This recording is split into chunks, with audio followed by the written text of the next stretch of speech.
It's one of the last holdovers of the Cold War standoff between the US and Russia. And now both sides have said that they'll pull out of the Reagan-era Intermediate-Range Nuclear Forces Treaty. The pact barred Washington and Moscow from having missiles that can reach targets in Europe on short notice. First to pull the trigger was the Trump administration, formally notifying Russia on Friday that it plans to withdraw. Russia has jeopardized the United States' security interest, and we can no longer be restricted by the treaty while Russia shamelessly violates it. And on Saturday, Russia announced it was also suspending its side of the bargain.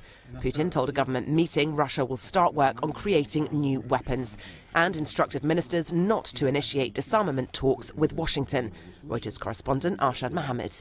It raises the possibility that there could be a new arms race between the United States and Russia over these intermediate-range missiles.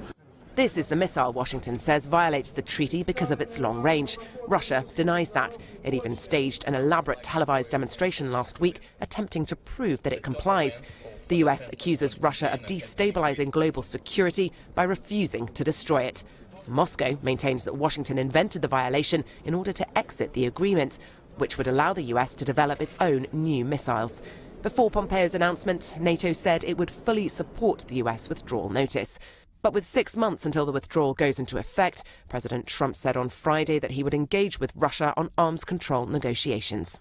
I hope that we're able to get everybody in a very big and beautiful room and do a new treaty that would be much better.